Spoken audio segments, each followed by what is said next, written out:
Yeah, we're live. Good afternoon, everyone. Welcome to the Tuesday, May 17th edition of the MMAOB Daily Podcast. I'm your host, as always, Adam Martin. I'm joined by my co-host here Monday, Tuesdays, every week, Marcel, 5 p.m. Eastern and 11 p.m. Dutch time.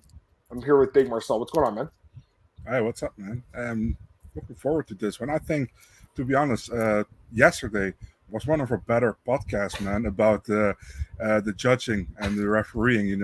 I loved it, man. Just I speak think your it was, mind, as always, Marcel. Like, I always encourage you, speak your mind, my friend. You have a, you're a very respected guy, and I respect what you have to say. People do too, and if we can make it entertaining, it's even better, right? So that's yeah, the way for to do sure. it. Look at some guys in the chat. What's going on, Steve? Glenn, what's up, man? UFC fight news. Was there anything for UFC London fight news For wise?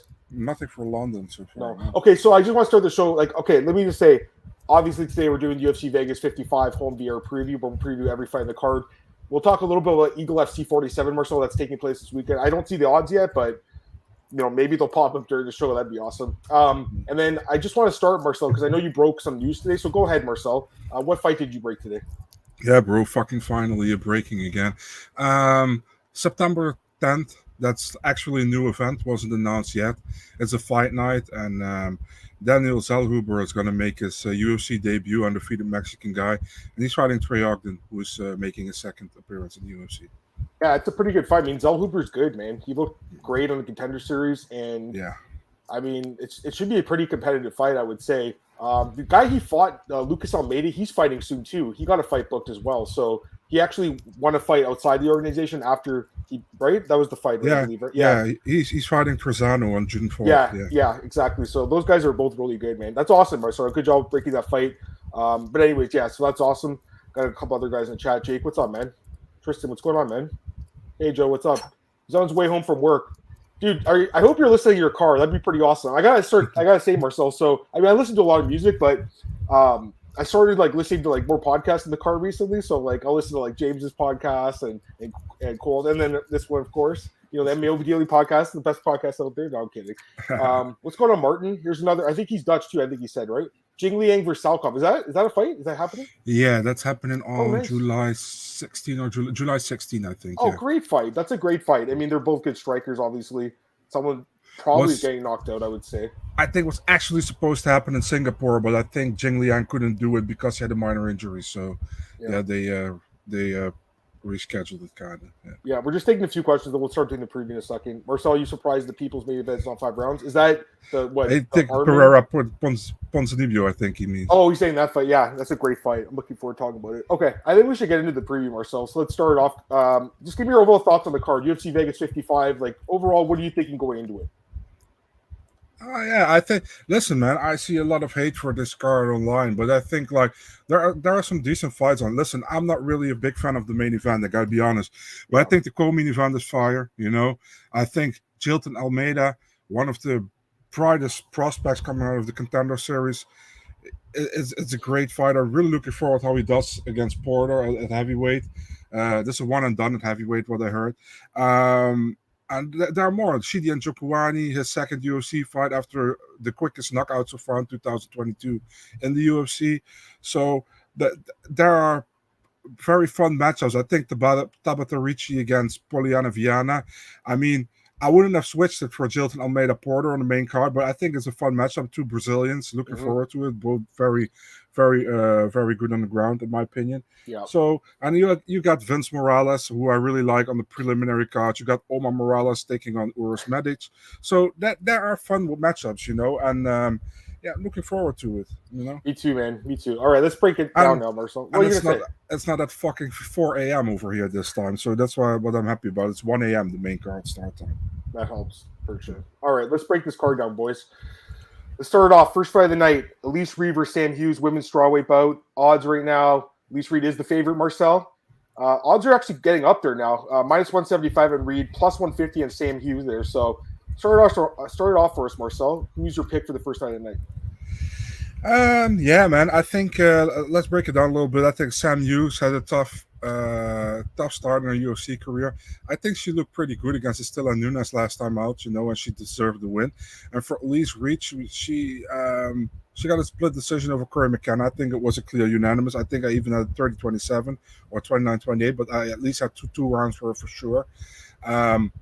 She got that win over Jasmine Jasuda Vicious, but I actually think she didn't win that fight. You know what I mean? So, but it's still a win on her record, and it's a really nice win to have on your record. Overall, I think it's a pretty evenly matched up, but I feel like Elise Reed will be a little bit more stronger. You know what I mean? Right. So, only based on that, because I think it's a really even matchup, I take Elise Reed via unanimous decision to win. Yeah, she is the favorite in this fight. I think it goes over 2.5 rounds. I'll say that right now. I'm pretty sure this fight goes the distance. They're not really finishers. They're both pretty durable. So I think it goes 3 rounds. I feel better about that than picking a side here. Having said that, Marcel, I am leaning towards the underdog here, Sam Hughes, a little bit. And I'm going to tell you the only reason why is because I think she found something in that second and third round against Nunes with the takedowns. Once she started wrestling, she was actually started having some success. And remember, she just went to a new camp, right, at Fortis. She was at some old camp for other fights. Apparently, she had a really toxic atmosphere. Like, who knows? But all I know is she's with Saif Saud, and he's one of the best coaches, Marcel. He's really is a great coach. And I think he's going to come in here with a really good game plan for her to wrestle. Because if you look at Elise Reed in that fight, first off, the Eubanks fight, I get it. She's fighting a giant, right? I don't even look at that fight really because she's going to get taken down by most people or whoever's fighting Eubanks. But the McKenna fight, when McKenna did go for takedowns in that third round, so when she actually pushed the wrestling, she got the takedowns pretty easily.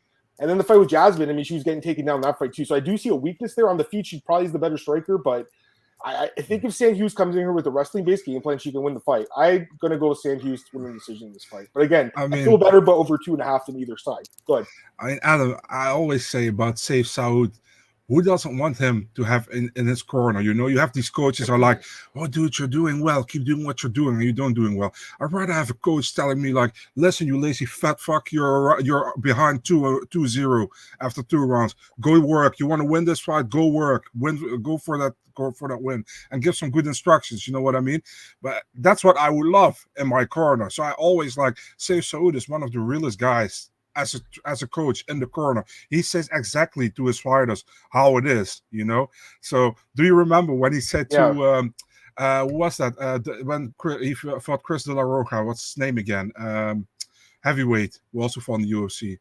Big guy. Juan Adams? Or no. Rashad Coulter? Rashad Coulter, exactly. Yeah. So he said to Coulter, like, stop punching him in the head. He's a big old Mexican with a big old head. That's funny. Yeah, he's just a good coach. Like, I'm just saying, like, I did see an improvement there. And again, with the fight IQ, with going to the takedowns, if she stays standing and just wants to get boxed up, she'll lose the fight, obviously. I'm just thinking she will start doing that in this fight with the wrestling. So we'll see what happens, Marcel. I think it's a really close fight, though, personally. So it is. That's why they match probably as well. Yeah. Yeah, and they both fought recently too, which is interesting. Okay, let's go to the next fight here, Marcel. Chase Hooper taking on Felipe Colares here, Marcel. Yeah. And the odds for this one, Colares is the favorite in this fight, -175 and +155 on Chase Hooper. So, what about this fight, Marcel? Who you like in this one? Yeah, bro, I still think Chase Hooper has been way to be way early in the UFC, dude. I still think he has a huge learning curve, And for Felipe Colares, I know he's been in close decisions. Was unlucky with some decisions, I think the Gutierrez fight he lost, in my opinion, but the Geraldo de Freitas fight could have gone his way. So he looked good against Luke Sanders. I remember picking him in that fight. Yeah, I feel like, dude, if Chase Hooper can't get a finish, he will lose this fight. That's what I think. And I think he won't get a finish. Colares hasn't been finished in his career so far. I don't see Hooper doing it. I'm going with a decision win for Felipe Colares here, dude. Yeah, and the odds for this one opened up pretty close. It opened at -110 each, okay? So, I mean, people were hammering Colares. I get it. I mean, I would have took him at -110. It's obviously a little bit inflated now, but I'm going to pick him to win. I mean, I think he's the better fighter from what I've seen, Marcel. Like, even in this guy's losses, he's been pretty competitive in his fights, Like, he's fought pretty good competition too, Marcel, I think. That fight with Gutierrez, then we lost, but it was pretty close. And I think Gutierrez is one of the better guys that's not ranked right now. I know Montel Jackson obviously beat him up, but he was durable enough to go the 3 rounds with that guy. He's really tough. Obviously, his wins aren't great by any means, but I mean, Chase Hooper, listen, it was crazy, Marcel. I was at his debut in Vegas when he fought Daniel Tamer. I don't know if I told you this. So we were sitting in the crowd, and just me and my fiance, who was my girlfriend at the time, and then we were in the Chase Hooper cheering section, and this, I believe, was it was like one of the first fights, fourth fight of the night. It was so loud, dude. It was so loud. Like I couldn't even hear anything. It was insane. And then he gets the win, destroys Daniel Tamer. Since then, though, he's looked terrible. He's looked absolutely terrible. He got that. Go ahead, sorry. He got that. No, I interrupted you. Sorry, man. He got okay. that Hail Mary submission win over Peter Barrett. I was about to say that, like, he didn't perform very well against Caceres, but like that's a top 15 guy, so whatever. But Peter Barrett was beating him, Marcel, 2-0, and then he pulled off a miracle heel hook. And then obviously the Steven Peterson fight. I mean, Peterson's not a bad fighter. He's decent. He's a good like gatekeeper type, but he got dominated too in that fight. So, this is a different fight because Colares is coming up in weight. We got to talk about that, Marcel. He's moving up from 135 to 145. So Chase is the bigger guy. He's longer. He's taller. He has significant reach and height advantage of 5 inches each. So that definitely helps. He's only 22 years old. He's still improving. Oh, it's crazy. Actually, me and him have the same birthday, September 13th. How crazy is that? I'm looking at it right now. What the hell? But I'm just saying, like, he's so young, man, that he could make some improvements. I would pass on this fight, guys. I wouldn't bet on this fight, Marcel. I'm going to pick Colares by decision. I think he's the better fighter. But because Chase Hooper's so young and he is bigger in this fight, he could potentially cause the upset, maybe get the guys back and get him in the submission or something. But like you said, he's never been subbed before, so I'm not going to assume that's going to happen in this fight very easily anyway. So Felipe Colares by decision, but I wouldn't bet on it personally. What's up, Andrew? Colares is a former jungle fight featherweight champ, has a ton of experience in featherweight. I don't think the size will help Chase too much. I mean, I kind of agree with you. I mean, I'm just saying, like, Chase is so young that he could make some improvements. I doubt it, Marcel, honestly, from what I've seen with the guy. He just doesn't seem to have a very well-rounded skill set. Like, there's no striking, really. The ground game's on his if he's getting wrestled, he doesn't look that great. But obviously, he does have a strong offensive grappling game. And he's young enough you could make improvements. That's the only reason I'm passing on it, But I can't blame you if you want to bet on Colares, I don't blame you because I think he's the better fighter. I'm picking him to win. Again, decision, I would say. You think he could submit Chase Hooper, Marcel? You think it's possible? I don't know. It's definitely possible, but I wouldn't bet on it. I think Hooper's only chance to win is by submission. I don't think he would win a decision in this fight. I think it's probably Colares by decision. All right, let's go to the next fight here, Marcel. This one's a good fight. Jonathan Martinez versus Vince Morales. Martinez, pretty big favorite now, minus 230. Vince Morales plus 190. The line is getting up there. It opened at minus 150, so people are betting on Jonathan Martinez. What do you think, Marcel? Do you like him here, or do you like Morales the dog? I really like Morales, but I feel like Martinez is a better fighter. I think Martinez is an underrated guy in the division. He would have had a nice streak if he beat Davy Grant, but Davy Grant knocked him out. Yeah. And the Andre Ewell fight, he lost. He actually won, in my opinion. Yeah. So, and then he only lost his debut against Andre Sukumtat, But overall, all these other fights, he looked phenomenal in many of those fights, I think he's a really big talent, and I hope he keeps showing his improvement because I think he's really good. For Vince Morales, he has won his last 2 fights, devastating knockout last time against his friend Louis Smolka, Yeah, man, I feel like, dude, I think Martinez wins the fight, to be really honest. Listen, man, I think Morales is talented, but I think Martinez is a little bit above him right now, and I think Martinez just looks like a legit good contender in the bantamweight division, in my opinion, And I'm going with Martinez. I'm not going with a finish. I think Morales is super tough. I'm going with Martinez by decision. I think it's a pretty close fight, guys, honestly. This is another one I'm passing on completely. I'm having a hard time picking the winner. I got to be honest with you. I think it's a very close fight. Initially, I was looking at Morales as an underdog, Marcel, and then, looked at the fight again, and I'm kind of leaning towards Martinez now. So I kind of get where the line movement's going because I do think he's the better fighter overall. And, that loss to Grant at the time, he was minus 300. It looked really bad, but it doesn't look so bad now, right? Because Grant's obviously been on a roll. I think he's the better overall striker, but I guess gotta say though, like the last guy said in the comments, his chin is not great. He got dropped twice by Sukumta, and then obviously Grant knocked him out. And in his last fight, guys, he was basically like styling on Perez, and then got dropped with 1 second left in the first round. It was kind of crazy. So the chin worries me a little bit, but I think that's the only way Morales would win. Because I don't really think he'd win on points because I think Martinez is better overall striker, right? I think definitely a stand-up fight here, guys. I don't see it going to the ground really. But it's going to stand and trade. What's interesting? So first off, Martinez obviously fought Davy Grant. Davy Grant's training with Vince Morales right now, Syndicate MMA. Chris Gutierrez finished Vince Morales with leg kicks. He's one of Jonathan Martinez's main training partners. So you have some familiarity there, Marcel, with the training partners, which is interesting because you know that those guys are giving them intel. Yeah, so that's what I think is really interesting about this fight.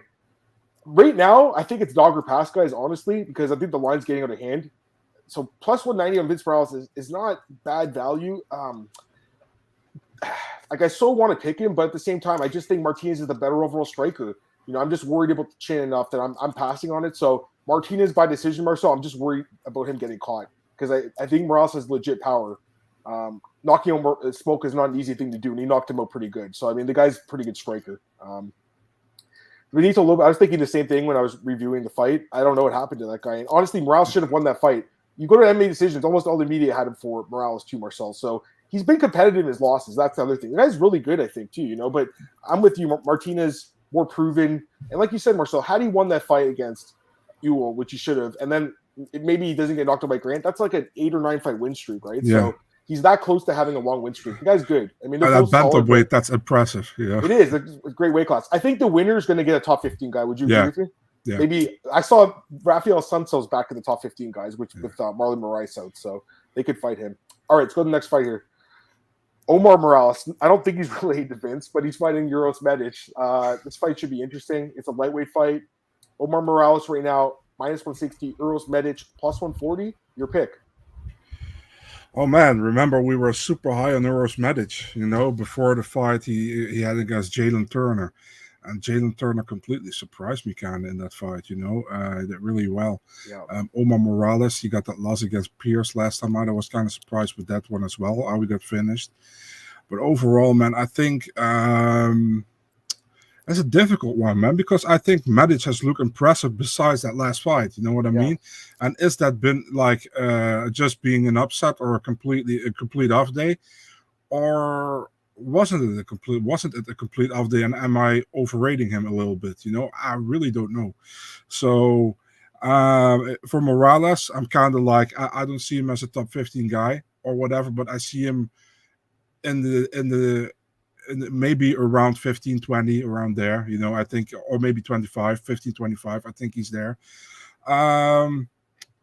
Difficult one, man. Medic can finish him, but on the other hand, Morales can get a decision here. So, and I'm going with the decision again, man. I'm sorry, but I'm going with the decision again. I'm taking Morales here for a decision.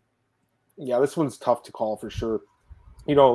It's an interesting fight, because Medic, like you said, just the first round he goes crazy in, right? I think all his wins are by first. Maybe there's a second round in there, but obviously he's insane in his first couple of minutes. Morales is pretty durable though. I know he got finished in his last fight, but Jonathan Pierce is on a roll. Also, that was on the ground. It wasn't standing, right? It's not like he has a bad chin. He's been dropped once by Chikadze, but he's a tough dude, man. He's got some pretty good wins too in the UFC. Gabriel Diaz is a solid win. Shane Young's okay. I mean, it's not great wins. Don't get me wrong. He's an older guy though. He's 36, right? He's not. People were he's not a prospect, guys. He's 36. He's older than me and Marcel. Yeah. It's not a prospect by any means. Medic, I would say, is a prospect. He's only 28, right? Listen, I know his record's padded with Alaska FC and everything, but he does train at King's MMA now, and I think he is a pretty good fighter. And I think Jailton Turner's legit, man. I don't think that's a bad loss, So I think he's a total wild card here. I think he could knock out Morales in the first round, just go crazy and blitz him. But I think that Morales, again, never really been finished except for the last fight. I think he's going to get tagged in the first round, maybe dropped, and survive it, Marcel.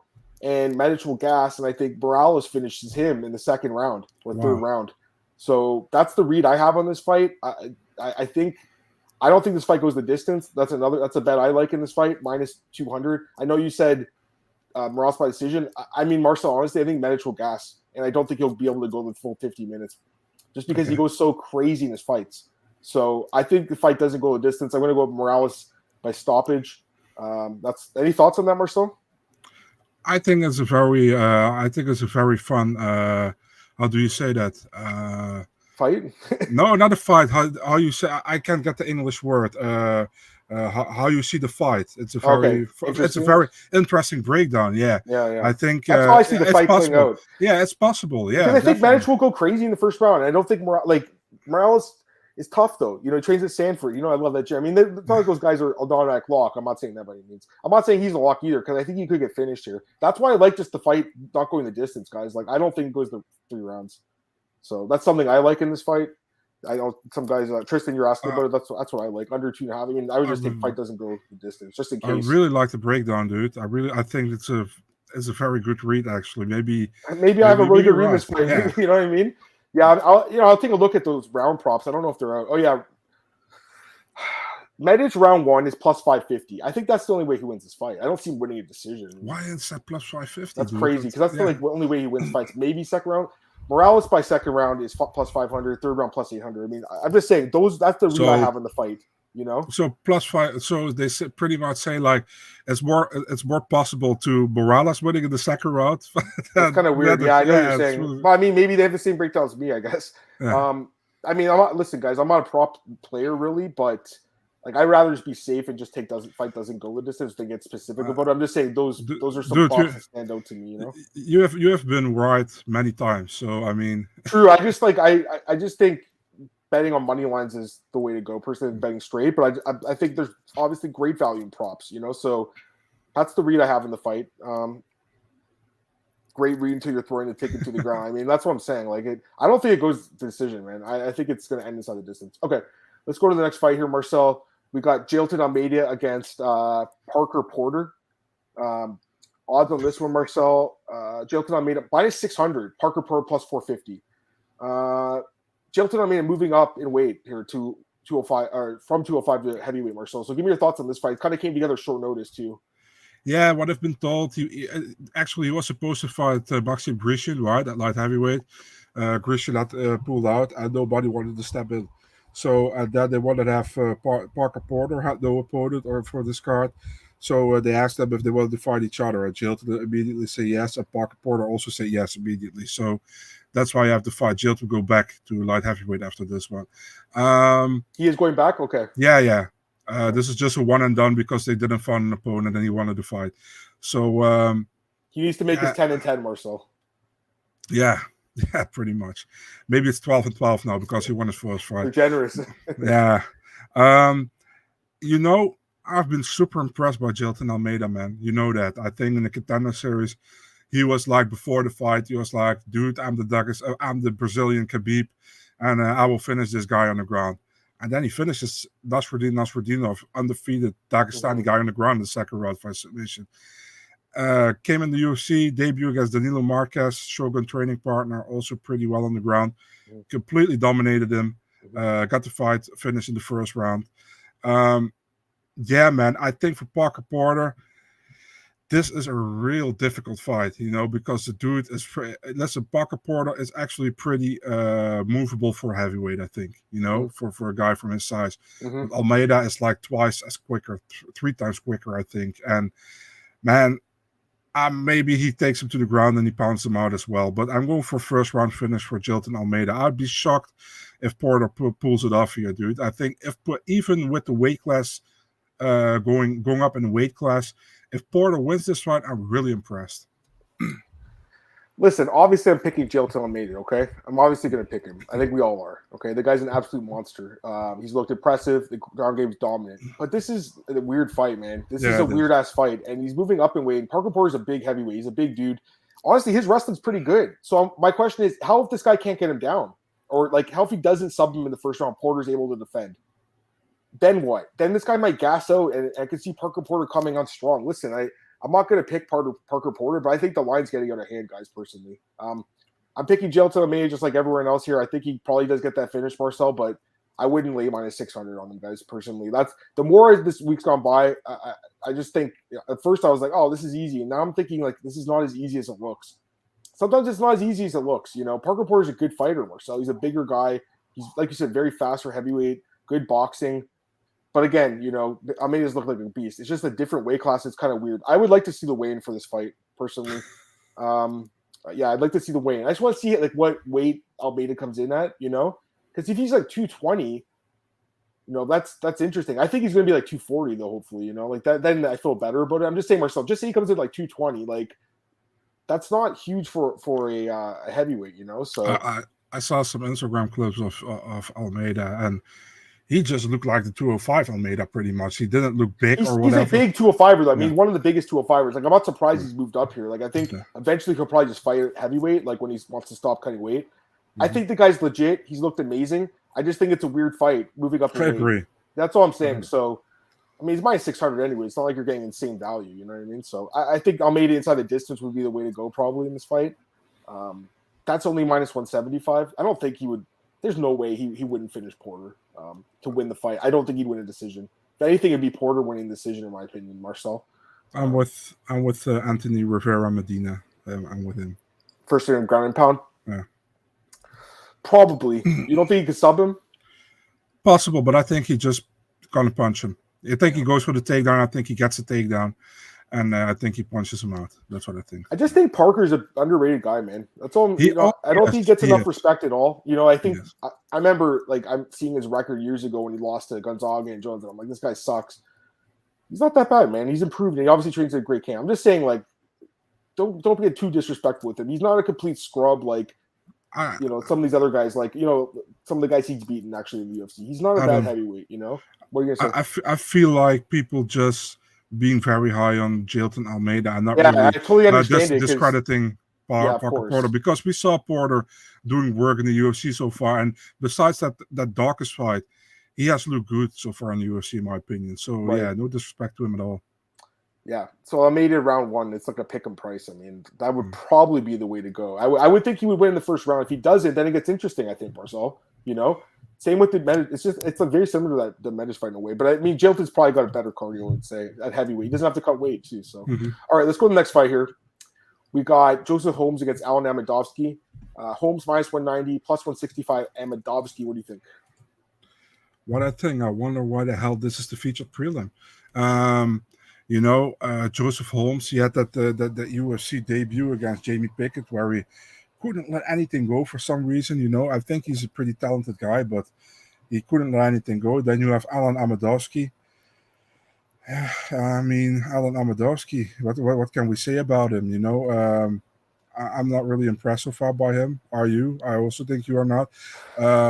Not really. He has looked great outside the UFC. He looked like a world beater, I remember. And then, dude, you lost convincingly to Jotko, and you get starched by fucking John Phillips. So how can I pick Amedovski to do Alfredo Zulino a favor? My friend. Sorry, dude. I'm not gonna pick Amedovski. I think Holmes is a pretty good fighter. He had not a great debut in the UFC. But I expect him to do better in the second fight. And I'm going with Holmes. I'm taking him via finish, man. I think Holmes can finish Amedovski. I'm going with a submission win in the second round for Joseph Holmes. Interesting. Yeah, I mean, I honestly wasn't impressed with him in his first fight against Pickett. I thought he looked pretty good contender. I mean, there's a lot to like about him. Obviously, he's a massive guy for this division. 6'4", Marcel, 80-inch reach. Only 26 years old. I mean, I think the guy has got some potential. It's just like, how do you pick Amedovski here? Hasn't fought in 3 years, hasn't looked good in the UFC. I guess it's kind of a weird fight again because of just there's a bit of a X factor there, Marcel, with him being off for so long. Maybe you come and see an improved version of him, but based on what I've seen, I wouldn't pick this guy in this fight. I think Holmes wins too, Marcel. Probably finishes him, like you said. Maybe just stays at range though and just outstrikes him. I could see that kind of playing out that way. And Jocko took him down pretty easily too. Maybe this guy just gets taken down. Joseph Holmes should win this fight, Marcel. So I'm with you on this one. You better call his son Sherlock. Pardon? Oh, Sherlock Holmes? Sorry, that's so bad. I know. Okay, that's it for the prelims. Let's go to the main card here. I'm curious to hear your thoughts on this one.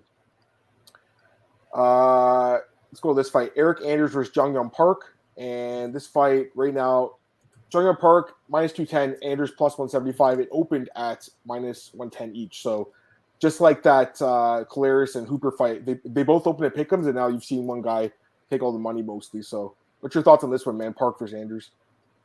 I think Anders has the weirdest UFC career ever, but you go first in this one. Well, I got to be honest with you guys. I think this fight's way closer than the odds are indicating. I'm going to say that right now, Mark. So, I mean, I think it's a very even fight. I think the odds makers had it right when they opened it to pick them. I'm surprised there's this much confidence in Park right now. I mean, the guy's good. Don't get me wrong.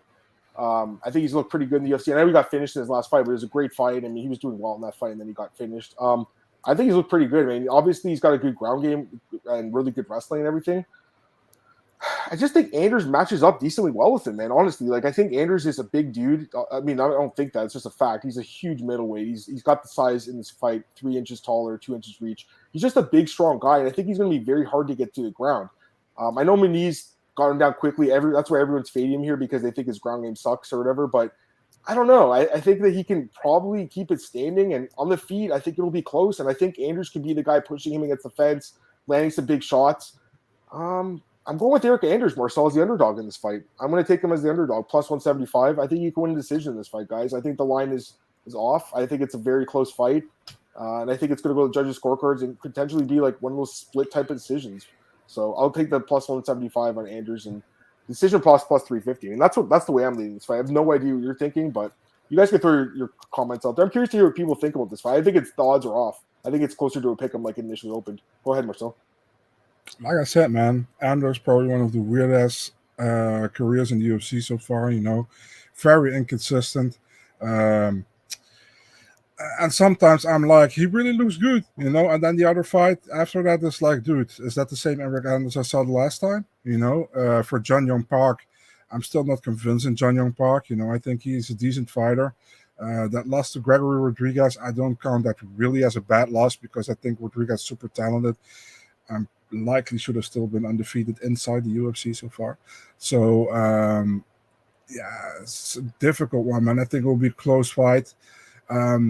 But I also kind of favor Eryk Anders in this one. Really? Okay. Yeah, I do as well. Oh, wow. So, okay. Yeah, I'm taking him with a decision here, but I'm not convinced by far. It's really like a 52-48% kind of a thing for me in this one. I'm really 50-50 on this. Yeah, it's a close fight. That's what I'm saying. Like, again, minus 110 seemed right to me because it's really tough to pick. But again, there's small edges towards Anders. Like listen, Park has some edges in this fight too. There's no doubt. Yeah. The guy's got good wrestling. Someone's talking about the Njokuani fight. That's a good win, man. I mean, he took him down, controlled him really easily on the ground. I do think Anders is a little bit stronger than that guy at middleweight. And has better cardio too. Because I think he's shown he can go 3 rounds at middleweight, whereas Njokuani really gassed in that third. And he's back at light heavyweight now, obviously. So that's a good win, though. Don't get me wrong; it's a solid win. Anders, listen, he hasn't really been consistent in the UFC, Marcel, but I just think he can grind this one out. And at plus 175, I'll take it. I'll take a shot on it, guys. I'm looking at you guys' comments. Kind of people are kind of saying the same as us. Like I see some for Park and some for Anders, Marcel. It's kind of like, we got Anders by knockout here. Maybe. I mean, he's coming off a knockout loss. I don't know. I mean, I think Anders has improved a little bit the striking, but I still don't see him as like a knockout artist, Marcel. I do like the camp change for him at Fight Ready. I think it's a good camp for him. I kind of agree with the bottom comment here, man. Let me get that one. This one, Anders. Yeah, I know he's tough, man. I mean, listen, he's had some really good fights, but some disappointing ones. Like I was in Toronto, he lost to Theodore. I was like surprised, right? So he has those fights sometimes, but I do think he's fought really good competition too. I mean, his losses are Muniz, Jotko, Roundtree, Theodora, which is a bad loss, Thiago Santos, and Leon Machida. And those were like in his first 5 fights in the UFC. I don't think his losses are bad at all, Marcel. I think they're like all top 15 guys for the most part. Park, meanwhile, has lost to Rodriguez and Hernandez, who are good fighters but not ranked. So again, that's not how I really break down the fights. I'm looking at the skill here. I think it'll be a grinding type of decision, Marcel. I don't really see either guy getting finished. What's 2.5 over 2.5? Just to take a look. Minus 200. I don't really like that. I would just take an Anders here, but that's my thoughts. I see the guy talking about Anders' chainsaw incident. I mean, that's interesting. I did hear that. I saw his interview with Cole. He talked about that. Then I saw a video of him running on a treadmill like 1,000,000 miles an hour like yesterday. So, I mean, maybe that video was from before and he just put it up, Marcel, but he looked fine to me. And I was surprised how fast he was running. I was like, damn, this guy's a beast. Great athlete, Anyways, it's a tough fight, man. I just think it's a really close one. All right, I think we spent enough time on this fight, Marcel. Let's go to the next fight here. This one, Polyana Viana, Marcel, versus Tabatha Ricci. Odds for this one, very close, minus 120 Ricci, plus 100 Viana. So what's your thoughts? It's a difficult fight, to be honest, man, because I think Polyana Viana has done good in our last two fights. But before that, was losing 3, and the loss to Hannah Cyphers, dude, that kind of scared me back then. I was like, that wasn't great. You know what I mean? If you look at Tabatha Ricci outside the UFC and LFA, she was a plus 2,500 Yeah. favorite against a girl and a plus 1,900 favorite. So Yep. what can you say about that? You know what I mean? Then she came in UFC short notice, Manon Fiorot, weight class up. She lost, obviously. And last time she did pretty decent against Maria Oliveira, you know. And now she's fighting a Brazilian again. So it's a Brazilian fighting a Brazilian again. Yeah, the thing is, if I have to look at styles, I think they're both pretty decent on the ground, you know. But I think Polyana has the better wins on her record, and she fought the better opponent so far. So for me, Tabatha Ricci, she's a talent, but she hasn't been proven yet. Polyana probably has fought the better opposition, but I'm also not too impressed with her, you know. But still, I'm taking Polyana here. I'm taking her via decision, but I'm not sure, dude. This is like a 50-50 one to me, and yeah. Yeah, it's a competitive fight. So you're taking who are you taking again? Sorry. Polyana. Yeah, I'm going with Ricci by decision. I think their BJ is going to cancel each other out, and I think she'll just be on top more in this fight and grind it out like her last fight. I know Viana's bigger though. That's the thing. Like she's a bigger girl, 4 inches taller, 6 inches reach. I don't think the reach will come into play because I don't really see it being on the feet. I mean, that could come into play on the ground, I guess, if they're doing jiu-jitsu, which could obviously happen here. But I don't know. I think Ricci's just going to kind of grind her against the fence, take her to the ground when she needs to, grind out a decision where. So I don't necessarily see an exciting fight. I don't know. I just think they're both good submission artists, but I think against each other, it's not going to happen. What are you going to say? Let's be honest. We all know why the UFC put this on the main card. Yeah. I mean, listen, they're both obviously really attractive women. There's no doubt about that. I mean, that's stating the obvious, Marcel. Yeah. You know, I agree with this. I agree with you guys. You guys are saying Ricci by decision. That's what I'm looking at too. That's plus 250, I believe. Yeah, it's plus 275. Holy shit. Sorry, no, I actually went down. My bad. I went it the wrong way. It was plus 250. Now it's gone the other way. And then Viana by decision is plus 275. So plus 200 though, and Ricci by decision is not bad at all. You know, I don't necessarily see a sub here. I mean, she could. It's possible. Because what's her name did it? She's dating Dan Hardy. What's her name? I just forgot her name. Oh, Veronica Macedo. Yeah, she subbed her, right? So it's possible. Yeah. I think of the two fighters, Marcel, who do you think is more likely to get the submission, if there was one? The thing is, with Tabatha Ricci, I still don't know how good her ground game is. You know, I just don't know. I saw her in her fights, and she looked good, but against lesser opponents, you know. Yeah. And maybe her ground game is actually better than Polyana's, and if it is, she definitely can get the submission. Do I think Polyana can get the submission over Ricci? I don't see it happen. So, no, you know. So if you ask me, what's in my mind, who has a more clear path to win the submission, I would guess Ricci, but I'm not sure. She's not proven. Yeah, it's an interesting fight, but I think I like Ricci here, guys, like you guys do. I mean, I'm not saying she's the bet of the year or anything like that, but I do favor her. And, you know, it's only pick 'em, so that's interesting. The odds are pretty even, and I think she gets the job done, grinds out decision. Glenn's asking about Viana, but it's inside the distance. I don't see a submission prop, but that's 300 plus 300 if you like that, Glenn. I mean, she does have that knockout win over Rebus. That's a nice win, you know. But I just think since then, I haven't seen any striking whatsoever out of her. Have you, Marcel? Like, I really haven't, you know. They're both ground fighters. This fight's going in the ground. I think it's going to play on the ground and probably see some interesting positions in this fight. I'll just say that. All right, let's go to the next fight here, guys. We got only a couple fights left. Chidi Njokuani gets Dusko Todorovic. Odds on this one, Marcel. Chidi he's really getting up there. So he opened at minus 125, and people just started immediately betting him. He's minus 235 now, Marcel. So 110 cent swing, guys, in his favor. Big odd swing, and then Dusko is plus 195. What do you think about this one, man? The problem here for me is Dusko Todorovic had a lot of hype behind his name. I still feel like he hasn't show it to me. You know what I mean? I remember he was in the Dana White Contender Series against Teddy Ash. Yeah. Dude, listen, man, in my opinion, that fight sucked, you know, but he won. And Dana was like, "You're super talented. We could definitely going to give you a contract." And I was like, already, okay, let's see. Then he fought Dequan Townsend, I think, in his UFC debut. And it wasn't great, but he finished him. But Dequan Townsend, let's be really honest, not really UFC material, no disrespect to the guy. After that, 2 losses, and then he got the win over Maki Pitola. Maki is also not in the UFC anymore. So, man, and Njokuani had actually a pretty good Dana White Contender Series fight against Mario Sosa. Got the win. And after that, we also saw the Marc-Andre Barrio, like 60-second knockout. Crazy, you know? That was crazy. Yeah. So for me, is like also Njokuani, lots of experience outside of the UFC Bellator. LFA, Legacy FC, former champion Legacy FC. So, man, I'm going with Njokuani, and I think he finishes Todorovic, and I'm going again with a first round finish. Yeah, I'm the same way. This is one of my more confident picks on the card, guys. I really like Chidi here by knockout in the first round as well. Just think Dusko's defense is bad. We saw that in a couple of his losses, Marcel Tapuna and against Rodriguez, who's getting tagged in that fight. Chidi's a great striker, and at 185, he is a better fighter than he was at 170. He doesn't have to cuddle that weight where it fucked his voice up. That's why his voice is so like deep, Marcel. You know? I love this voice, dude. I love it too. But he said that. You heard that too, right? Yeah. He screwed it up because of all the weight cutting. So, I mean, I think it's pretty cool. But yeah, I mean, the guy. Listen, I have so much respect for this guy because he's been fighting for 15 years, Marcel.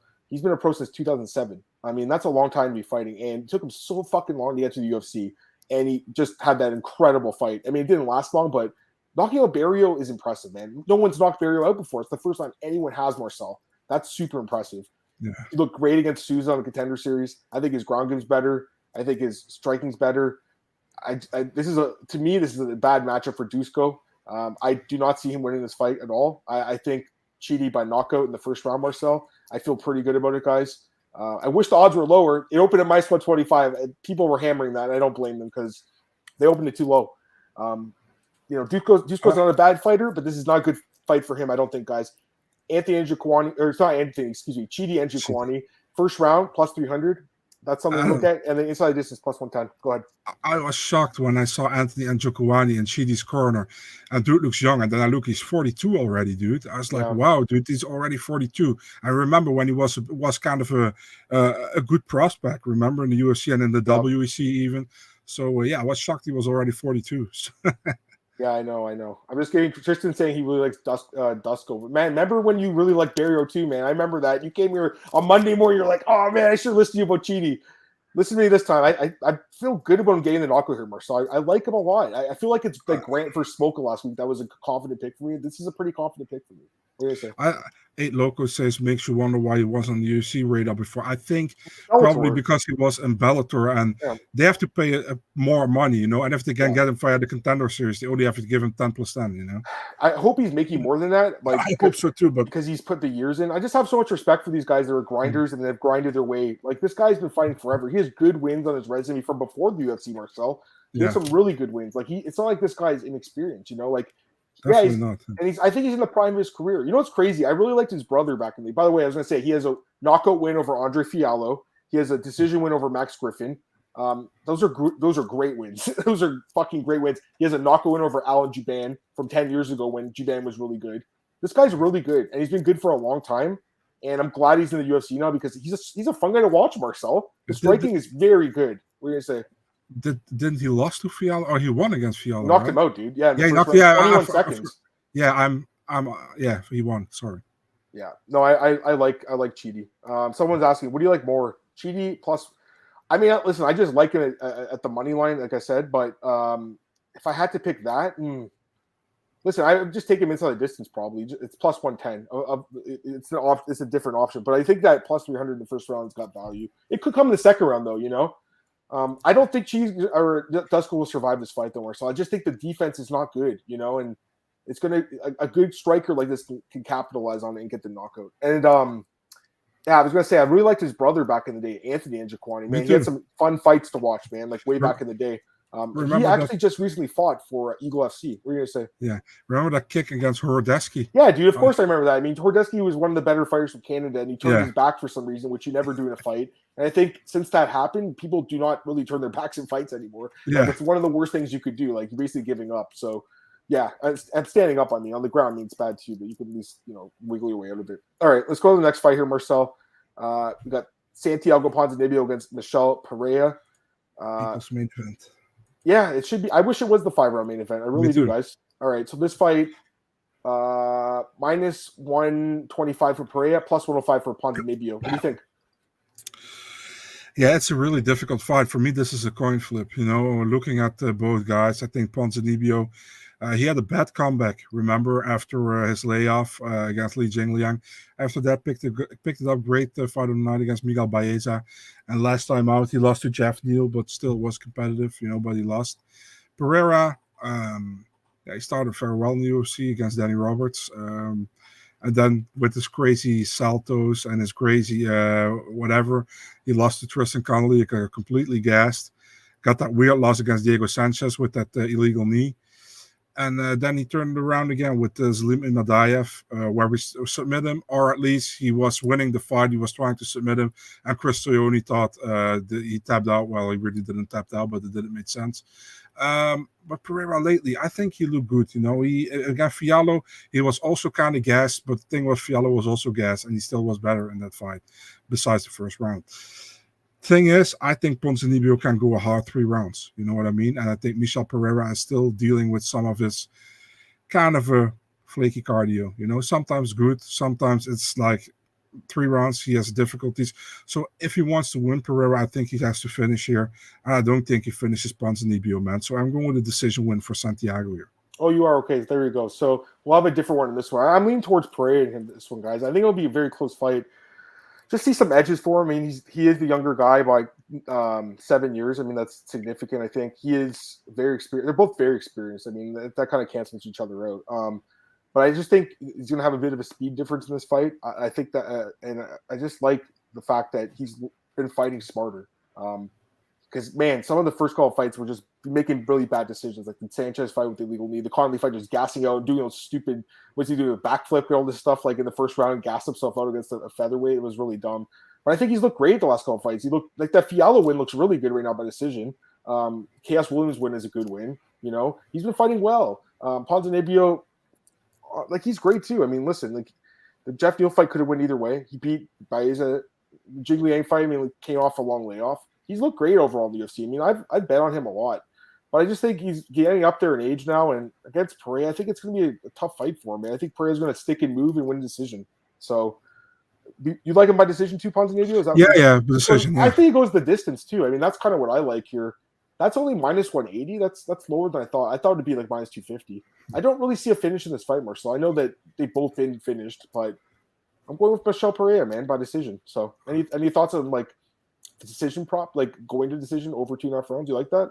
Yeah, definitely. I'm thinking decision. I don't think either one will finish each other. So yeah, I think it will be a violent fight, but a violent fight for 15 minutes. I'll think it'll look like Fiallo's fight with Pereira or Ponzinibbio's fight with Neal, just close competitive fights, but Pereira edges them out, or one of them even fight. You guys know what I'm saying. Okay, let's go to the last fight here. We're going to the main event: Holly Holm versus Ketlen Vieira. Marcel, I know you're really excited for this fight, man. Like, God! Like, here's the thing. Listen. Holly Holm obviously is a big name. I get it. They're trying to get maybe Ketlen Vieira a title shot. If she wins, she probably gets it or something like that after Amanda. I just wish this fight wasn't the main event because I just don't really see an exciting fight here. I feel like it's just not going to play out exciting. I would have preferred Ponzinibbio and Pereira for 5 rounds. I really would have, Marcel. I think that fight could have used 5 rounds because I think it goes to the decision. And I think, Marcel, in that fight, if you went to the 4th or 5th, you could have seen a finish, I think, I mean, listen, I get it. Holm is. I guess I'll start first with the breakdown. Marcel, you're gonna say something? Check what they did with Holly on the poster, man. I mean, they didn't do her any favors. Yeah. She doesn't look like that. Yeah. So, anyways, let me start off this one. I think Holm wins the decision here. I think she's the better striker by far. Obviously, and Vieira, I know she's made some improvements in the striking. I just don't see beating Kate on the feet as a great win. But she does have a path to victory if she can get the fight to the ground. I just don't really see it happening consistently. Holm is pretty good takedown defense. I mean, the last 2 wins are really good against Aldana and Pennington. Marcel, she won every round against Aldana. That's a very good win. And the Pennington win, she won every round against her too. Those girls are really good. So the problem is it's almost 2 years ago. That's the problem I have here. That's why I'm not more confident here. But I still think she wins the fight. And I'll say right here, I like her by decision at plus 100. I don't know what you think about that, Marcel. I think that's the way to go here. I have no idea what you think, but I think she's going to outpoint her. I think it's going to look kind of like the Aldana fight or like some of the other fights she's had and just kind of just stick and move and a lot of hat and stuff like that. And we'll see. I mean, Vieira's cardio is not very good, so maybe she does get finished late. But I see a decision for her, and that's, again, plus 100. I think that would be the way to go, personally. And I think because she's been off for so long, she'll probably want to get some ring time in if she can. So that's the way I see it going. Don't really like Vieira here. She does have a path to victory with takedowns if she can get them, but I don't think she'll be getting Holm down too easily. So, yeah, that's my thoughts on this one. So I want to hear your thoughts now. Bro, I got even fucking bored thinking about this fight. Holm obviously going to win this fight, and she wins the fight via decision. She's going to outpoint Ketlen Vieira. She's much more technical, much better striker. Yeah, she's going to win the fight. I don't know what I was saying earlier. Yeah, I like her here too. I still don't see a path for Vieira to win here. To be really honest, to get her down and do it for 3 rounds, and I don't really see that happening. Right? No, I don't think she could sub Holm. I guess that'd be the way she could win, right? Listen, man, she even had difficulties with Michel Tate, and Holm is, in my opinion, still more in a prime than Michel Tate is. You know, so, I agree. Even though she's 40, I agree. I think she's still in good shape and everything. Yeah, so I'm with you. Holly Holm by decision. That's what I like more, though. You know, again, even money. I see someone saying late stoppage, maybe, but I think it goes a distance, and I'm just not too excited to think about this fight, guys. Honestly, if it was 3 rounds, whatever, but it doesn't need. I'm just saying, like, there's so many fights that should be 5 rounds. Yeah. Their striking levels to agree. I agree. Mirror of the Aldana fight. That's what I think too. Kind of sad. I missed home at 200. Yeah, it's getting up there. That's what I'm saying, Tristan. I just think there's not like true value anymore. Minus 245. She's obviously the pick though. You know what I mean? But yeah, she actually opened at minus 210. So yeah, it's gone up a little bit. Home is a parlay piece. Hey, grateful dude. Yeah, what's up, buddy? I think so too. I mean, maybe if you like parlays, you could do her. Let me just see here. You could do Holm and who was another? And Chidi. I mean, that's even money. I just checked, guys. That's even money. If you like parlays, I mean, that Marcel, you like them too. Holm and Chidi. You get even money on your money. That's good. And if you added Jailton, which you should win, obviously, 30 more cents, so plus 134. I'm just saying, like those are 3 of my more confident picks on this card. Yeah, I like Holm to win, guys. She should win a decision in this fight. What's up, Dixon? Holm's going to run around and hish her way to a decision. But it is her first fight in the small cage. That's true, actually. I didn't think about that. I always think about it when I'm breaking down the fights, but I don't know if it really changes my breakdown of this fight. You know, I think it would help Ketlen more, if anything, in the small cage, right, with the grappling. I think grapplers do get favored in that cage, but I still think Holm is going to be fast enough just to move around. And yeah, you're right though. I mean, if it was in the bigger cage, you'd probably feel even better about her, right? So yeah, I'm with this guy too. Like I've been saying, guys, there's been a lot of upsets in women's MMA fights lately. There has been, Marcel, this year. So it feels like the market doesn't have as great of a read on the women's fights, but at the same time, I mean, I think we both know these fighters pretty well. We both know what they're good at and what they're not good at. And Holm should match up well, but I'm just saying the layoff is, something to think about, Marcel, and her age. Thanks for making the card clear to me, guys. Before the show, I was confused how to play it. I mean, hopefully we helped you out, man. Like, we're doing the research here. But again, at the end of the day, we're not in control of the fights. The 2 fighters in the cage and the referee and the judges. They're the ones in control of it, Marcel. The judges, yeah, the judges, right? Those fuckers. That's it, though. No, we gave our opinion. Anything else from this card? You want to move on to do Eagle FC quickly? Yeah, let's move on, dude. Yeah. We're just gonna take a quick look at UFC 47, guys. So with this card. We don't have odds for it right now. I don't believe. I'm going to check right now, but I don't think so yet. I was looking for them all week. They'll probably drop like tonight or something after we record the podcast. Just talk about it really fast, Marcel. Just your thoughts on a couple of the fights. It's actually not a bad card. Junior Santos versus Jorgen De Castro. Who do you like in this fight, Marcel? Can you put it up on screen so Sure. People can watch with us? Yeah, I'm probably still going to pick Junior Dos Santos, dude. I know Jorgen De Castro. He ain't a bad guy, but I still feel Junior should be able to win the fight. Yeah. He should win. I was talking to a buddy of mine. He's probably going to listen to this later, Art, and we were talking about the line and what we think it'll be. We both think it'd be like around, between minus 200 and minus 300 for JDS, probably close to minus 300. He thinks that there could be value in De Castro because JDS is declining, but after I saw Castro get knocked out by Jarges Daniel, Marcel, how could I pick this guy? You know what I mean? Against JDS. I know JDS is on the decline, guys. Like, his chin is gone. That's not I'm worried about. His chin's gone, right? But again, look at the losses. Literally, like 4 of the best, 10 guys. Doesn't mean that he's completely shot yet. I go with JDS first. So I think he knocks De Castro out. That's what I think. Someone just said it's like a UFC card from 8 years ago. It is, because look at this fight. This could have easily been in the UFC. Thiago Silva versus Hector Lombard. What do you think about this one, man? This is interesting. Light heavyweight fight. So Hector's going to be a lot smaller, I'm assuming. Any thoughts? I always liked Thiago Silva, man. He's You crazy. too, dude. When he used to do that, I was Yeah. like freaked out. That's when I first started getting in like MMA. When he used to do that, Marcel, when he was undefeated. Holy shit, he was a scary guy, man. Very scary dude. I always watched this fight. I know I always liked him. My dad didn't like him at all. Right. So we always how do you say that? And talking about it. Right. I think I don't know how he still fights. You know, it's difficult to say. You know, listen, if you and this doesn't look good at all. You know, and Hector hasn't fought. But he fought bare knuckle though. Bare knuckle. Yeah, and bare knuckle. But yeah, bare knuckle isn't that amazing to me. You know. Yeah. So. Yeah. I mean, these wins are not bad in bare knuckle. Joe Riggs is tough dude. He knocked out Cal Grove. I don't know, man. This is a coin flip fight. Like, I'm curious to see what the odds are on this one, guys. I see a close fight. I mean, they could both get knocked out. I don't see it going the distance. But, like, Silva hasn't fought in 3 years. Has he even did in bare knuckle himself? No. He had a kickboxer in 2017. No. He hasn't fought in 3 years. Like, what Thiago Silva going to get? And the guy wasn't very good at the end of his career. I mean, he's going to have a size advantage, I'm assuming, though. What is he? 6'1", 75-inch reach compared to what for Lombard? 5'9" with 71. It's not as big as I thought, the difference. Who are you leaning towards in this fight if you had to pick? I've had a gun to your head. Silva. All right, I'll go with Hector Lombard then. I'll take Lombard, okay. Guys.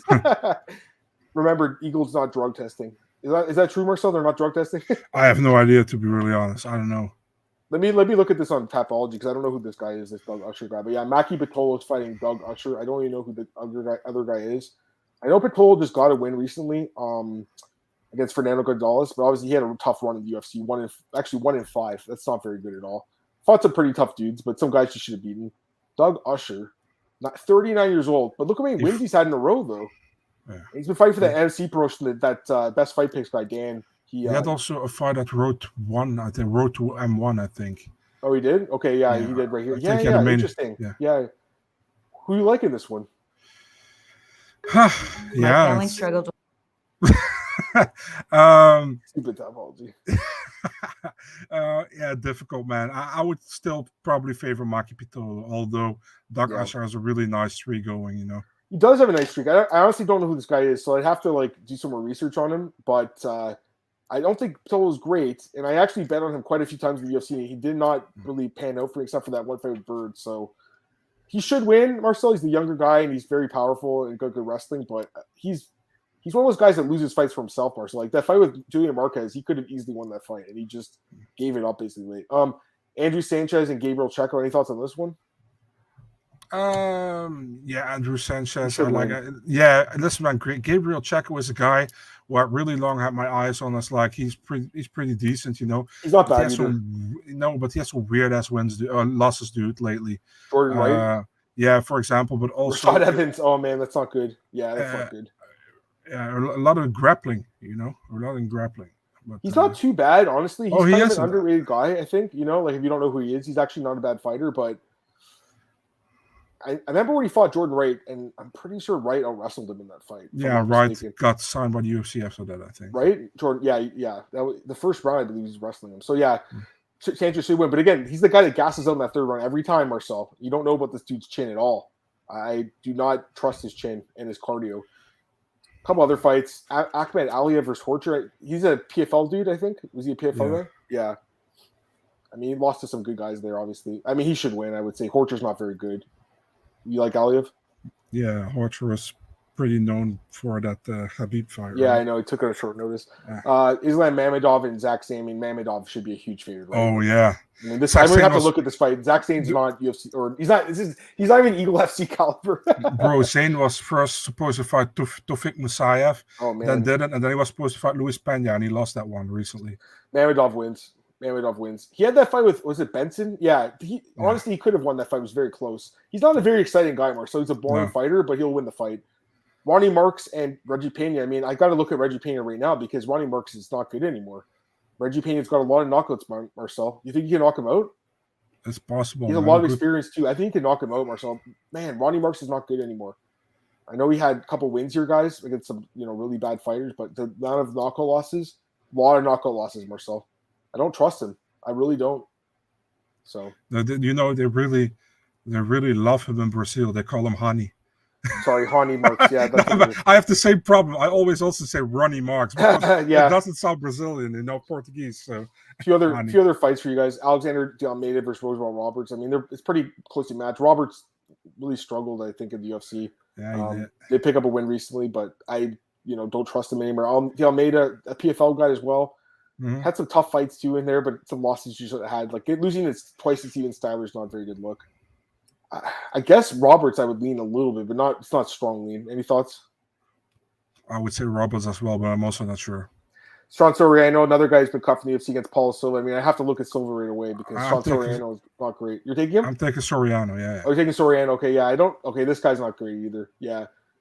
Soriano, he beats like everyone who's on the UFC, basically. A couple other fights. Adi Alic versus Sean Bunch. Alic, I think he's fought some pretty good guys recently. Yeah, he has some like UFC, like Danny Chavez, he fought him, Uros Rivera, some notable fights. Bunch is AKA, right?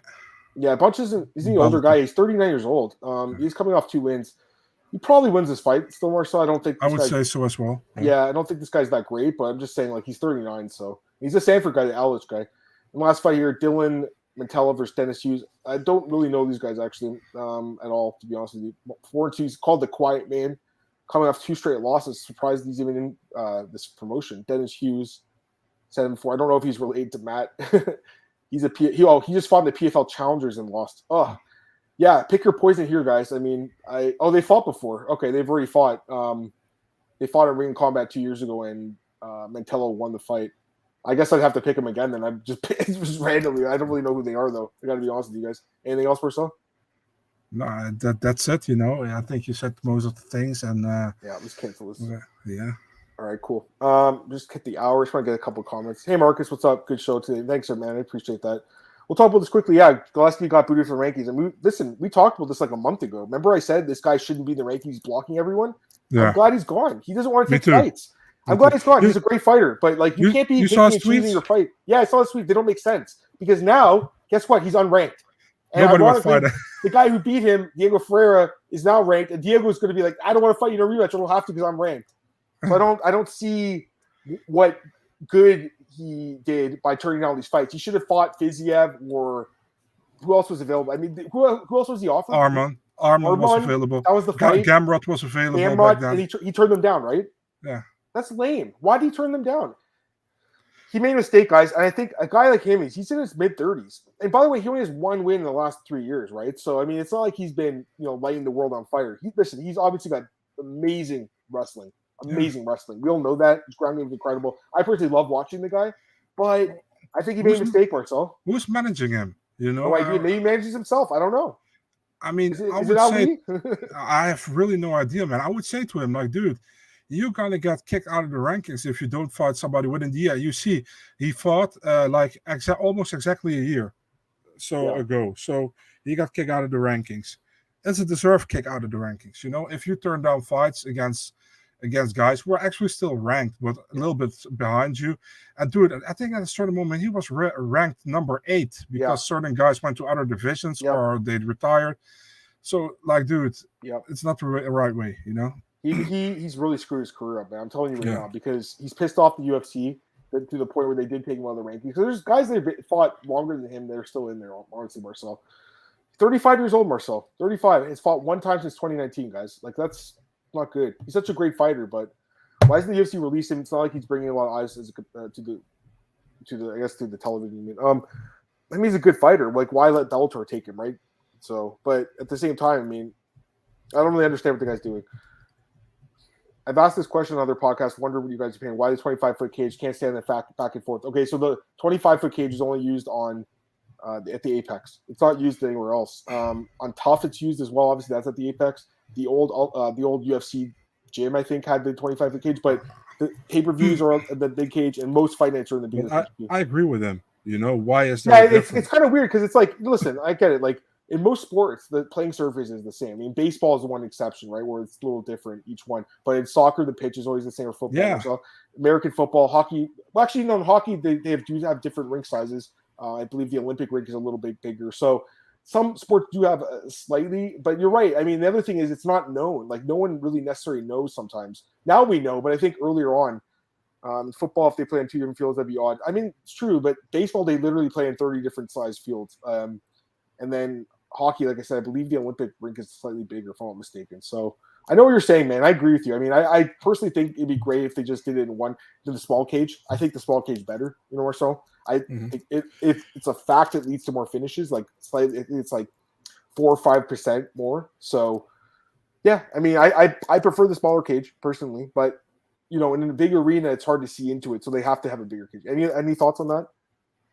I agree with you in this. Yeah. Gillespie or Dawson. I mean, I would watch it, but Gillespie's not accepting that fight. I mean, he turned down guys in the top 50. I don't really know what he's waiting for, honestly. Maybe he has to fight him, or else he'll get cut. Not tomorrow. We'll do next week. I'll talk about that in a few minutes. Let's just get a few more comments, or so we'll get out here. We're just past the hour here, guys. Yeah. He did make a giant mistake, John. Hey, how's it going, buddy? You think Pereira fight news? Yeah, we talked about it yesterday. I guess he missed it, eh? He must have missed the show. Yeah, and 8 Loco also missed the show because he's saying, is he returning to featherweight? Yes. Yeah, you guys missed the show. You got to go back to watch yesterday's show. Pereira versus Barboza.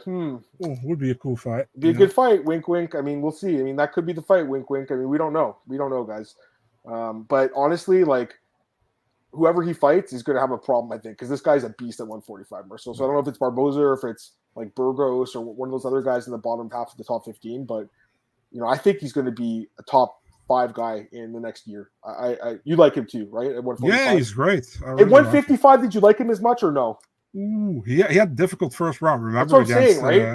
I think the size difference was eventually when you move up, the skill, it's still similar, but the size takes over. I think that's it, though. Anything else you want to say before we get out of here? Not really. Yeah. To Pereira Sodiq, I mean, that's a good fight, too. I would watch that one as well. Great show, and thanks for the insight. Hey, appreciate that, buddy. Thank you.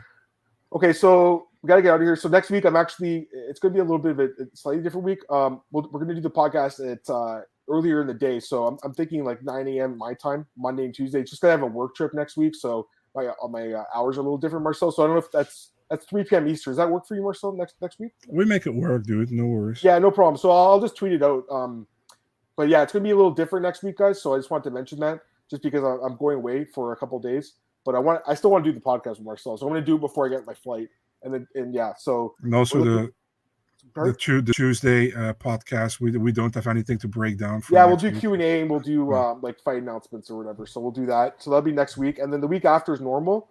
And then the week after that, I'm going on a couple weeks vacation. I said this the other day. I'm going away for 2 weeks. So I still want to do the show. So we're probably going to do it Sunday before I go away. And then when I'm on my trip, I might do it solo by myself. It'd be hard, I think, for me to coordinate with Marcel. We'll see. But I might do a solo one talking about recapping that 275 card. But we're going to preview that show on the Sunday before I leave. So it's going to be for me, it's going to be really busy in the next couple weeks. I'm telling you that right now. I got a lot of trips coming up, which is good because I want to get out of here for a bit, but it's going to be very busy. I just don't want to not do the podcast. I love doing the podcast. You know what I mean? We will work it out, dude. I mean, it's will be okay. We will post it on our Twitters. So yeah, if you want to watch, keep our Twitters, keep checking our Twitters, and we will post it for sure, man, at the times and all that kind of stuff. So yeah. I agree. Okay, Marcel, plug your stuff. Let's get out of here, my friend. Big Marcel 24, Twitter, Instagram. It's still the same as yesterday. And Eurosport.nl, the mixed martial arts section. Okay, I'm on Twitter at MMAOB. You guys can follow me there if you want. Podcast, MMAOBDaily.com. It's on iTunes, Spotify, YouTube, SoundCloud, all those places. Anywhere you guys listen to podcasts is there. I always post the audio version after, so you guys can download it if you want to, if you missed the live video. But I like doing the video because we get to talk to you guys too and interact. Bets for bookies.com will be out tomorrow for this card, so I'll have 3 bets up. And Miami News got some news there. But like I said, it's going to be a crazy couple of weeks for me, guys. But I just like doing the podcast a lot, and I don't really want to necessarily miss out on it. So we're going to make it work. Just bear with us, but it's going to be a lot of fun. All right, Marcel, we'll get out of here, and I'll see you next Monday, my friend. And hey, I'll see you guys. And I appreciate all the comments here. No worries, guys. I mean, I love doing the show. I really enjoy the interaction. I don't necessarily have to do this show anymore. You know what I mean? I have a really good full-time job now, but I just really love doing this, Marcel. I have the passion for it still, and I know you do too. And for me, guys, it's one of my favorite hours of the week, honestly. It's a lot of fun. So anyways, I'll see you guys later. We'll be back next month.